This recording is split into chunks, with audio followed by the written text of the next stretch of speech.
Hi everybody and welcome to the only portfolio you need. My name is DJ and in this video I'm gonna show you how to use ETFs to invest in your future.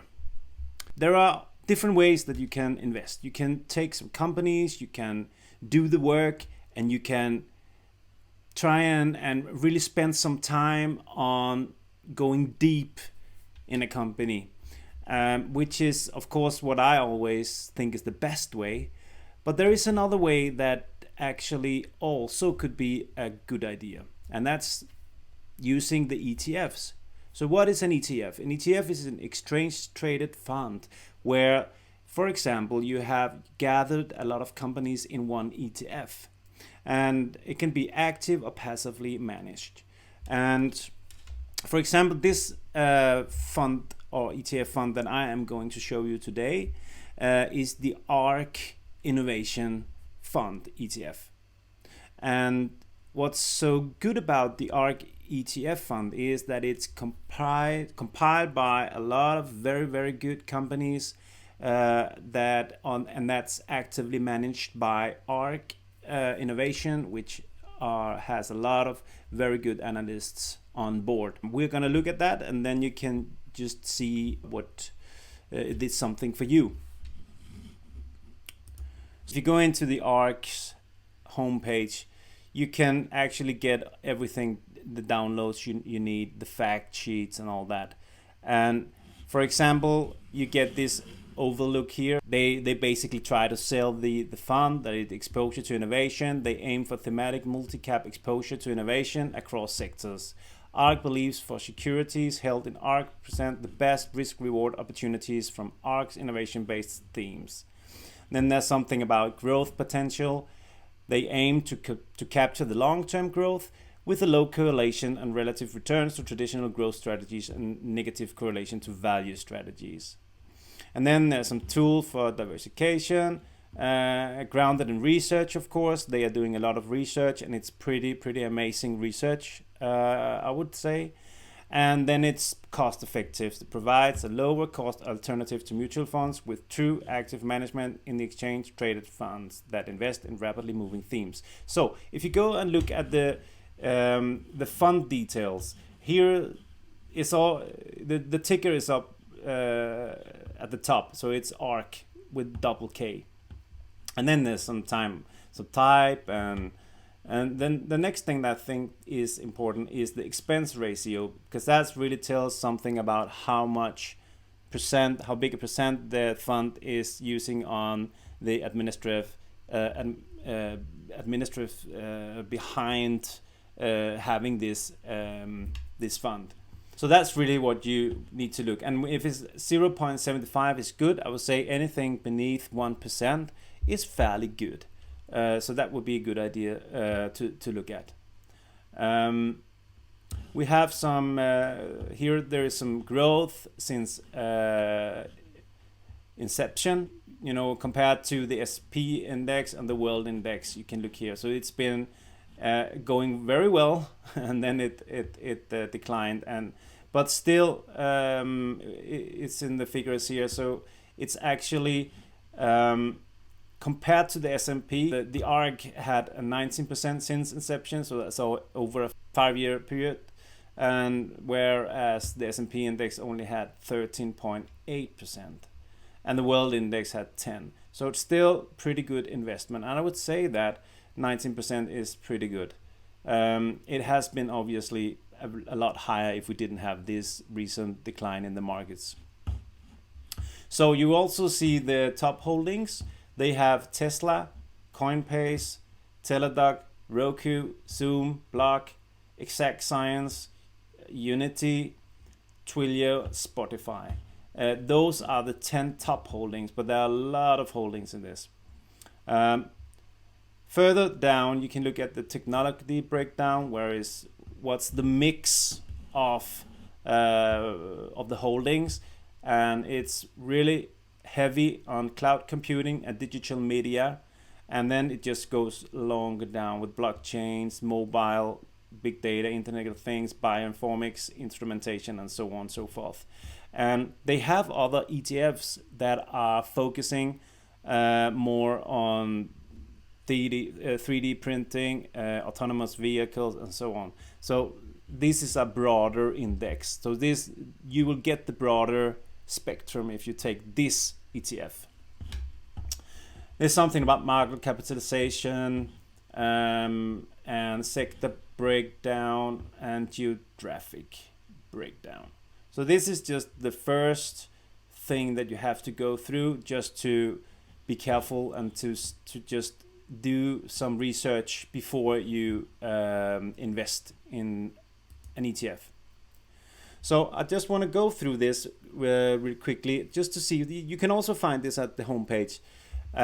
So this is just an investment case that they have made, and it's pretty clear. They try to build up a base for why you should invest in this ETF.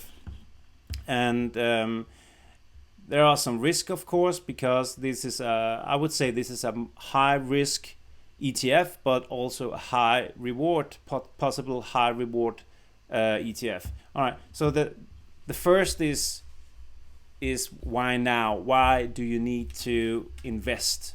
And they are laying it out, just going from the steam engine, railways, and this is the impact that it had, and the estimates of the impact. So the internal combustion engines, the telephone, and then we had the electricity, which was a very big impact. And then nothing happens between electricity. It actually just declines until the computers and the internet had a big impact. And then, of course, they are seeing that the artificial intelligence, the energy storage, robotic and genome sequencing, and blockchain technology will have a very huge impact on the global economy in the future. They are looking at 5 innovation platforms: artificial intelligence, energy storage, robotics, DNA sequencing, and blockchain technology. Those are the 5 biggest areas that they are looking at. And there are some underlying technologies like adaptive robotics, 3D printing, autonomous mobility, battery systems, cloud computing, neural networks, frictionless value transfer, blockchain, mobile connected devices, Internet of Things, reusable rockets, sequencing technology, gene editing, and immune therapy. So these are the underlying technologies that comes with these big 5 innovation platforms. And then this is very interesting that you see that these are all connecting or converging. So you see these, the AI is like a neural network that is connecting with the robotics, the 3D printing, the autonomous mobility, the cloud computing, and the mobile connected devices and so forth. We have like the blockchain with the digital wallets. We have the cloud computing, and the genome editing with genome sequencing. Well, they actually also are converging with the living therapy. So this is very, very interesting to see. And one thing that I have been investing in for many, many years, it's the 3D printing area. And I've always looked at 3D printing as the future. And I was in very early, and I'm still in, and it's been really going up and down. And because it's really an innovative technology in my mind that will be like everyday use in the future. So that's very interesting to look at this matrix. And then they talk about that they believe that 5 innovation platforms will experience long-term growth. And so here we have the 2020 situation. So for example, AI is now at $10.5 trillion, and they expect it within 10 years to rise to $108 trillion. The battery technology is $1.5 trillion, and they think that that would be like $32 trillion. The blockchain is now 1.4, and within 10 years will go to around 50 trillion. And so there's a lot of upside in these platforms. And here is just another way of showing it, that this is 14 trillion all together. It's 14 trillion within 10 years could go to a 210 trillion dollar value for all of these. So pretty interesting, and if you really believe in this, this would be the place to be, in my opinion. Here's also some convergence across technologies could amplify the potential. So actually that they could help each other to grow more, and that the blockchain of course helps the digital wallets that also help the Internet of Things. The AI is going to be a part of everything, almost everything, and yeah, so that's also a very interesting way to look at this. For example, here we see the price of one Bitcoin could exceed 1 million. So this is a bold statement from ARK.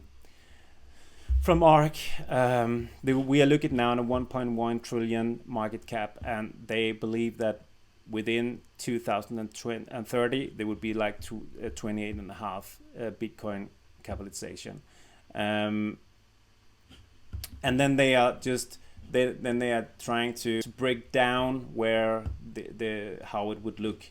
For example, remittance network, emerging market currency, economic settlement network, nation state treasury, seizure resistant assets, and institutional investment, corporate treasury, and digital gold. And then they have like the market cap. What will it be? So like the digital gold will be the biggest part of it, and corporate treasures. So that's what they are seeing, that more and more companies will have it as a part of that treasure. Then we have the value for 3D printing and robotics to scale from 17 billion today to over 6 trillion by 2030, and that's what I also have been seeing for a long time. So this is really just love that my thoughts also are the thoughts of ARK Investment. So they have these different kind of ETFs. If you're not really keen on going in on just this big broad ETF, you could actually go into the ARK Next Generation Internet ETF, or the ARK Autonomous Tech Robotics ETF, the ARK Genomic Revolution ETF, the FinTech Innovation ETF, the ARK Space Exploration and Innovation ETF, and the 3D Printing ETF. And there's one is the Israel Innovative Technology and ARK Transparency ETF. So this is just to show you that there are many ways to invest in the markets, and this is a good way to diversify if you don't want to be in just one stock, if you don't have the guts to just go in one particular stock, because that could also be a risk, of course. I'm not saying that it's just all good, because there are companies that you should think about if you want to be involved in, because there are companies in this ETF that are, for example, focusing on military, and so you have to make up your mind: do you want to invest in military? Then there are the possibility that a lot of the companies that they are investing in probably won't make it, or maybe won't be as good as they think it is. So you kind of leave it up to ARK to do the research and so it's just good to know that you shouldn't just leave your investment decisions up to other people, even though that ARK is known for being very good at finding these high technology companies. So it's very important that you know that, and that you probably shouldn't put all of your money in a risk ETF as this one. So that's just good to know. I hope you really like this kind of information, and let me know if you want me to go through other ETFs. I will go deeper into this in the future and show you some companies that are in the ETF, just trying to think about how to analyze a stock. So with that, I thank you for going all the way with me, and please remember to like and subscribe, and I'll catch you in the next one. Bye bye.